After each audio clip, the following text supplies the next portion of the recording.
Hey, for some reason my privileges are messed up here, so I can't move you in to the channel. So I'm gonna try to get Flo to come out here to root.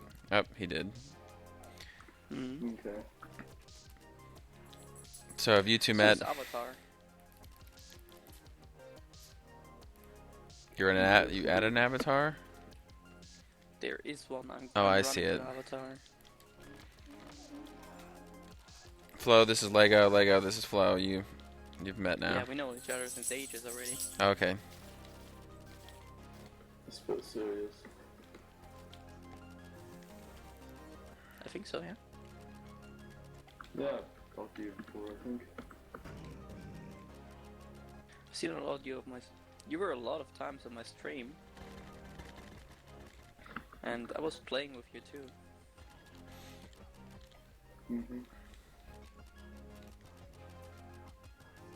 Could be, I don't quite remember.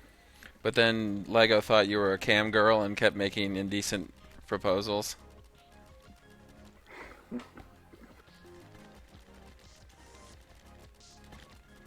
Long story. Oh yeah, Ogmore. Might as well, can't stun. You can stun the black guys.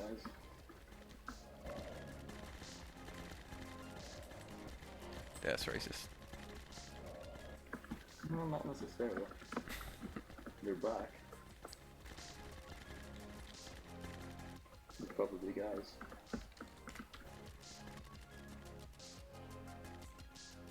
Doing a PP at 25 subs.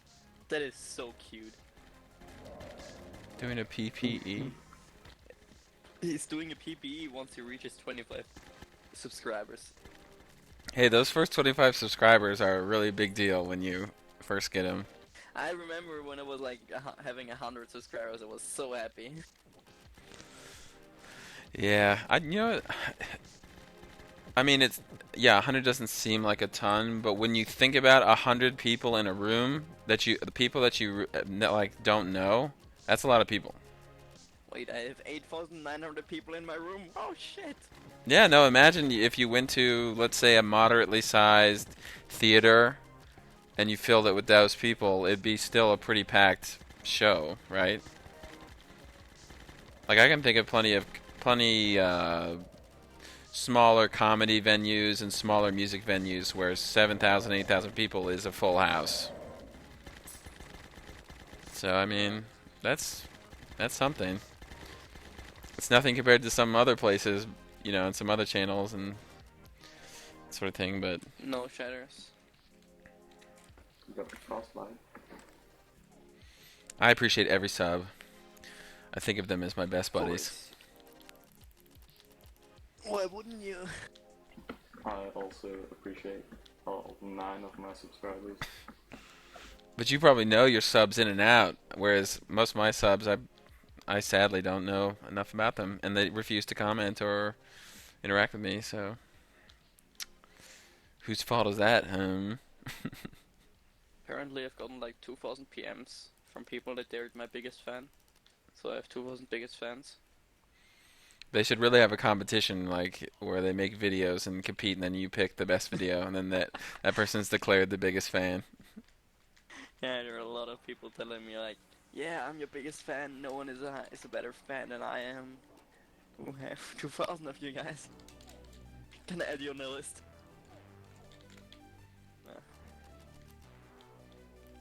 But yeah, still, it's.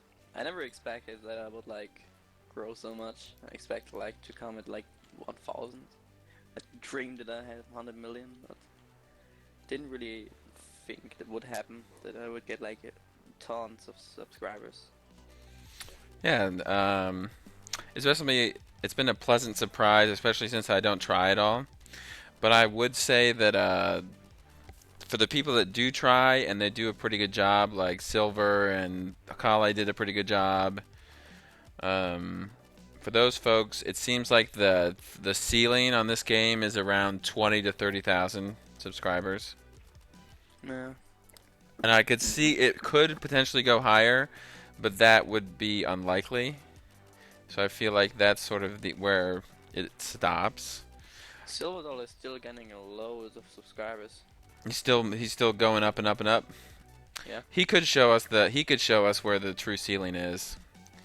I think he has the potential. He's doing regular uploads and he's doing a pretty good job of putting it together well. And he's a likable guy and has a good voice, which is key.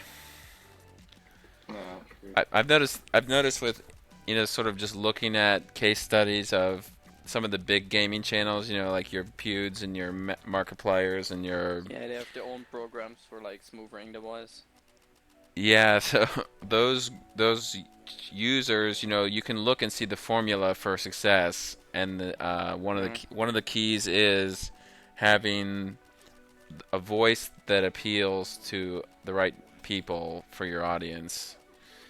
And I don't just mean like a viewpoint or perspective. Like, I'm not using voice in a metaphorical sense. I mean literally your vocal tone and your accent and everything else plays into if people want to listen to you. My accent played a lot of it.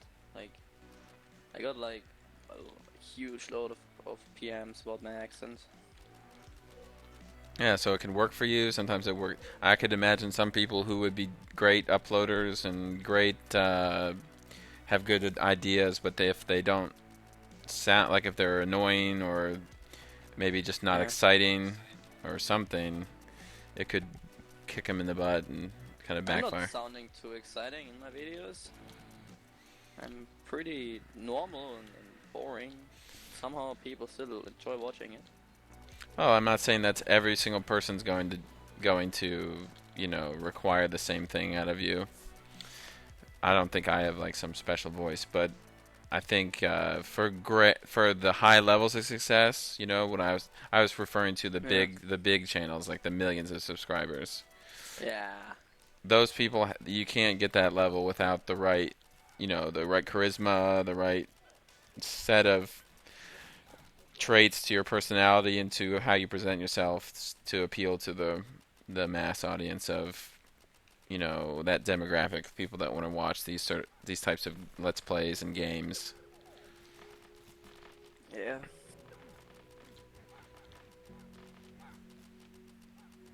And when you think about Realm, on the one hand, the entry is pretty easy because it is a small community, you can more easily become prominent.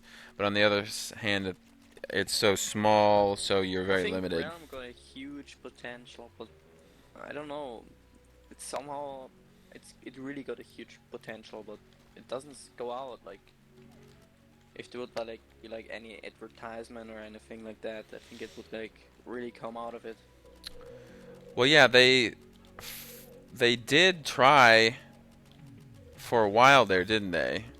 I mean, not really. Like, of course. Well, Wild Shadow built it from when it was just hundreds of us to when it was tens of thousands and hundreds of thousands of us. And they did it through smart rollout of its implementation into other engines like I guess the Google app. The biggest thing was Steam. Like when Steam came, it was like so many people came to the game. Yeah, they rolled it to Steam. Rolled trains. They had the Google Store, the Steam release. They had the what's that crappy Congregate? They had Congregate. Before that, they had a few smaller distributors like OneMoreLevel.com. They worked with, Congregate. Yeah, Congregate's one of those sites that aggregates games and just offers them. Like 20 million clicks or something like that. So it's like one of the biggest games played on Congregate. Yeah, so I think they did a pretty good job in that sense. But you're right; they don't really have much of a marketing budget outside of a few pages that they control already. So it's really not. There's no point in doing that, Yeah, I think you're absolutely right. Wild Shadow did all its stuff, but Wild Shadow built it. Kabam hasn't done new. anything. No. It's like I've not seen anything new to advertise the game since Kabam took over the game. Right, yeah. So in terms of not just in terms of developing content, but in terms of presenting their content to new users, they haven't really done a ton. Yeah, exactly. Yeah. They've made some efforts. I'm not saying they've done nothing, but I think they've been relatively unsuccessful. I mean, Rob and Yes, Alex definitely. were working with less, and they got more done out of it. And less bugs. Yes, I think that's probably true too. I mean, they still had some pretty But I guess they spectacular had like bugs, less but bugs because they were just not doing it for so long and had experience like Kabam still had like to learn how to directly coded stuff. yeah, Kabam was walking into a project that they had nothing to do with for the first 3 years of its existence. So there's going to be a learning curve, but Yeah. so I don't blame them for having some problems, but I think everyone can be justified in criticizing Kabam for how they've handled the game. I don't think it's unfair. Hmm. Just depends how you go about it. Yeah.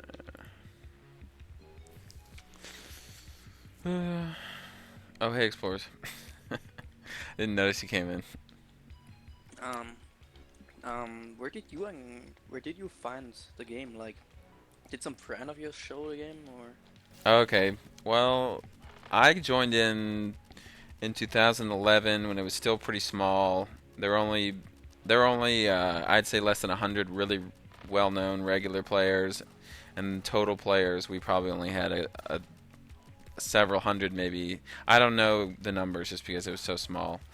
But I came over from the Smogon. It's like a forum for Pokemon. I don't know. Oh yeah. So a number of us came over from there, um, and that's where I came from. But I'm pretty sure, like Linkshot was another person that came from it. A couple players. There are a number of players that probably no one's even heard of or remembers because it's been that so long. But there were a couple of players who used to be prominent in the game back when it was small, and they also came from that area. But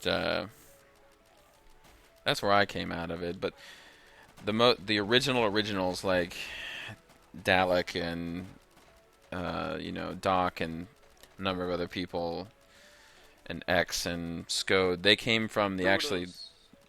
I don't know if Brutus came from it, but the assembly game client, the assembly game competition where they were making the game. It was just a TIG source forums community that primarily was the first people to come into the game. So I think I was second. I was second era, second age of the game. The first age were from that original game competition in the TIG source forum community, and then I was in the second generation of people that came from other forums and small communities that moved into the Wild Shadow forum when it was still small. Back in those days, you could read every single new post in a given day. You could like stay on Yeah. top of everything. Yeah, I remember that. Yeah, you I knew was everybody. Still around at that time. Yeah, like in 2010, 2011, you knew every single person who regularly played and regularly went on the forum. Yeah, in 2012, when the early one was still like Still was close to pretty it. small in 2012, yeah. Like I came in early 2012, and I pretty much knew all the good players. True, yeah, so a lot of the top players came out of the early waves, and I think 2012 you still had like the top clicks were the people that were innovating in the game, pushing the boundaries. Like Mafia had most of the players that were pushing things in terms of first achieving At the D-Blades. top stars, or first farming the wine cellar, first people to really develop fame, farming and pushing the limits of death fame, that sort of thing. Yeah. But now innovations, I don't know, have there been any big player behavior innovations?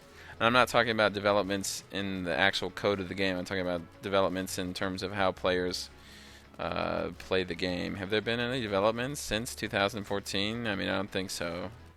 No. Kind of a move away There were from. event notifiers and I'm not people talking about. clients. I'm not talking about cheating, but I'm more talking about legitimate gameplay approaches. I think maybe the only slight shift has been instead of the EUS2 train, it's now the quote unquote elder trains, the quote like the The splintering. train is turning more and more into the same train. It used to be like the double as fast as the West 2 train because there were really not many people leveling. But more and more people learn about the Ella train, so it's turning like it's getting. It's gonna slower turn and back slower, into. yeah. Okay. So I think we should change server soon, but it doesn't seem like they're changing server right now. Should That go is to Asia. pretty sad. It used to be in Asia.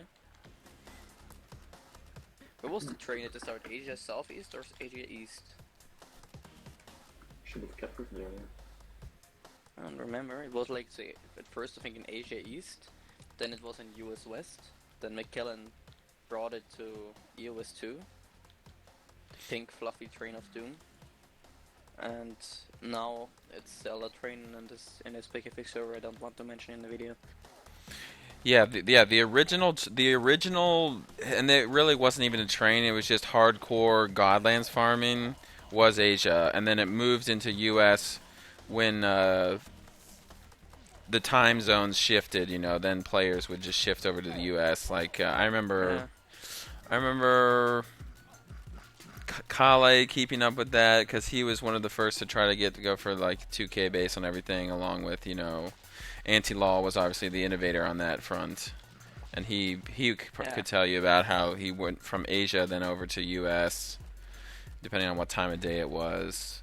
But I don't think those were really even well-defined trains. It was just a few people, concerting their efforts in the Godlands. And other people following them.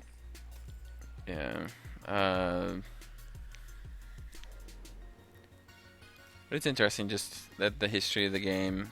There have been movements and eras, and not just in depending on what build the game is in, but player behavior, totally meta game sort of stuff that's shifted and changed throughout the history of the game, which is kind of cool.